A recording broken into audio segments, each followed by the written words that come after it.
Hello everyone and welcome back to Bhavika's motherhood journal.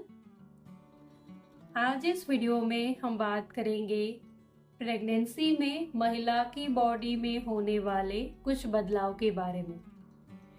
जब हम pregnant होते हैं फ्रॉम द डे वन हमारी बॉडी में बहुत सारे चेंजेस शुरू हो जाते हैं।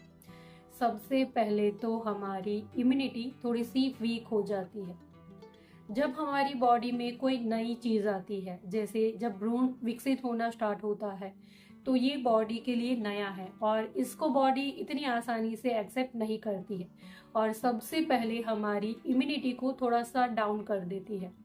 तो इसीलिए कहा जाता है कि प्रेगनेंसी में आपको भीड़ भाड़ वाली जगह पे कम जाना चाहिए, क्योंकि कोई भी इन्फेक्शन आप बहुत ही आसानी से बहुत ही जल्दी कैच कर सकते हो। और घर में भी अगर कोई बीमार है, किसी को सर्दी जुकाम खांसी फीवर है, तो उनसे भी आपको थोड़ी सी दूरी बनाए रखनी है, क्योंकि प्रेगनेंसी में आपकी इम्यूनिटी डाउन हो जाती है और आप बहुत ही जल्दी बीमार हो सकते हो। इसके अलावा प्रेगनेंसी में हमारी बॉडी में बहुत सारे हार्मोनल चेंजेस होते हैं। रिलैक्सिंग हार्मोन रिलीज होता है। ये क्या काम करता है? ये आपके खास करके जॉइंट्स में और जो पेल्विक एरिया होता है, जो पेल्विक की जो हड्डियां होती है, उसको थोड़ा सा रिलैक्स कर देता है, उसको लूज करना स्टार्ट कर देता है, ताकि आपकी नॉर्मल डिलीवरी हो सके। तो इसकी वजह से आपकी बॉडी में जो जॉइंट्स होते हैं, घुटनों में दर्द होना कॉमन है।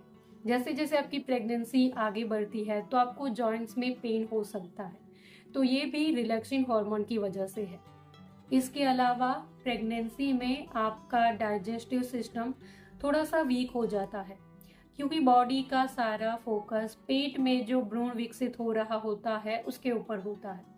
तो डाइजेस्टिव सिस्टम थोड़ा सा डाउन हो जाता है, जिसकी वजह से आपको कॉन्स्टिपेशन हो सकता है, आपको गैस एसिडिटी की समस्या ज़्यादा हो सकती है। तो ये सारी चीज़ें अगर आपके साथ हो रही है तो आपको आपकी डाइट में फाइबर रिच फूड ऐड करना चाहिए, आपको पानी ज़्यादा पीना चाहिए, एक साथ पेट भर के खाना नहीं खाना चाहिए, आपको थोड़ा थोड़ा खाना दिन भर खाना चाहिए, ताकि ये सारी चीज़ें आपके साथ कम से कम हो। इसके अलावा प्रेगनेंसी में आपका यूटेरस ग्रो होता है, क्योंकि उसके अंदर बेबी ग्रो हो रहा होता है। तो इसकी वजह से आपके कमर की साइड में जो धमनियां होती है, जो आपकी नर्व्स होती है, उसके ऊपर प्रेशर आता है। तो पैरों की तरफ जाने वाला जो ब्लड फ्लो होता है वो थोड़ा सा कम हो जाता है और पैरों में पानी इकट्ठा होना स्टार्ट हो जाता है, जिसकी वजह से प्रेगनेंसी में पैरों में सूजन आना भी बहुत ही कॉमन है। इसके अलावा रिलैक्सिंग हार्मोन की वजह से या फिर प्रेगनेंसी के दौरान स्पाइन का जो कर्वेचर होता है, जो कमर की हड्डियों का जो कर्वेचर होता है, उसमें भी कुछ इस तरीके से बदलाव आता है कि प्रेगनेंसी में आपको बैकएक होना भी बहुत ही कॉमन है। तो इससे बचने के लिए आपको पोस्चर का थोड़ा सा ध्यान रखना चाहिए। जैसे बैठते समय आपको स्ट्रेट बैठना है, और अगर आप बैक स्ट्रेटनिंग एक्सरसाइज करते हो तो इससे भी आपको बैक पेन में थोड़ा सा आराम होगा। और प्रेगनेंसी के दौरान खून थोड़ा सा पतला हो जाता है, खून में पानी थोड़ा सा बढ़ जाता है, तो खून का वॉल्यूम बढ़ जाता है, लेकिन हीमोग्लोबिन इतना ज्यादा नहीं बढ़ पाता है। तो इसी वजह से प्रेगनेंसी में आपको आयरन के टैबलेट्स दिए जाते हैं। आयरन के टैबलेट्स कब लेने हैं, कैसे लेने हैं, इसके ऊपर ऑलरेडी एक डिटेल वीडियो है, आप उसे ज़रूर से चेक करिएगा। तो आयरन के टैबलेट्स भी आपको प्रेगनेंसी में ज़रूर से लेना चाहिए, और डॉक्टर आपको सलाह देते हैं कि आपको बीट ज़्यादा लेना चाहिए, आपको पालक अनार ये सारी चीज़ें आपकी डाइट में ज़्यादा इंक्लूड करनी चाहिए, ताकि आपका हीमोग्लोबिन लेवल मेंटेन रहे। और प्रेगनेंसी में आपका पेट का हिस्सा थोड़ा सा ग्रो होता है, जिसकी वजह से जो डायफ्राम होता है, जो लंग्स और पेट के बीच की जो चीजें होती है, वो भी थोड़ी सी ऊपर की तरफ खिसकती है, जिसकी वजह से आपको सांस लेने में परेशानी होती है। और जैसे जैसे आपकी प्रेगनेंसी आगे बढ़ती है तो ये परेशानी आपकी और ज्यादा बढ़ जाती है। और 9th मंथ में जैसे आपकी डिलीवरी होने वाली होती है, तब जब बेबी हेड डाउन कर लेता है तो ऊपर थोड़ी सी स्पेस बन जाती है, तो सांस लेने में जो आपको परेशानी पहले होती थी वो थोड़ी सी कम हो जाती है। तो ये होना भी प्रेगनेंसी में बहुत ही कॉमन है। इसके अलावा प्रेगनेंसी के दौरान आपकी ब्रेस्ट की साइज इंक्रीज होती है, आपकी पेट की साइज इंक्रीज होती है, तो स्किन में भी खिंचाव आता है, स्ट्रेच मार्क आपको आ सकता है।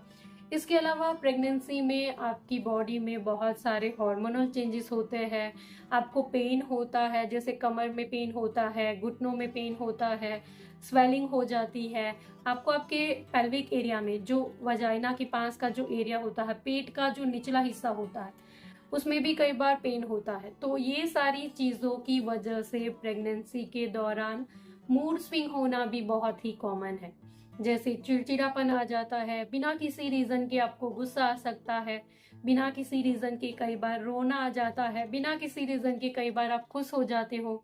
तो मूड स्विंग होना, ये सारी चीज़ें होना भी प्रेगनेंसी में बहुत ही कॉमन है।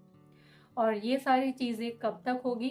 तो जैसे आपकी डिलीवरी हो जाएगी, आपकी बॉडी धीरे धीरे रिकवर करेगी, हॉर्मोन्स बैलेंस होंगे, तो ये सारी चीज़ें भी ठीक हो जाएगी। So this is all for today. I hope कि मेरी ये सारी बातें, ये छोटी सी इन्फॉर्मेशन आपके लिए ज़रूर से यूज़फुल रही होगी। अगर मेरे इस वीडियो से आपकी कोई भी मदद हुई है, वीडियो अगर आपके लिए यूज़फुल था, तो इस वीडियो को लाइक और शेयर ज़रूर करिएगा। चैनल पर नए हो तो सब्सक्राइब कर दीजिए ऐसे ही और वीडियोस के लिए। इसके अलावा और कुछ अगर आप मुझसे पूछना चाहते हो, कुछ बताना चाहते हो, तो आप मुझे नीचे कमेंट बॉक्स में ज़रूर से लिख सकते हो। Thank you for watching this video. Bye bye.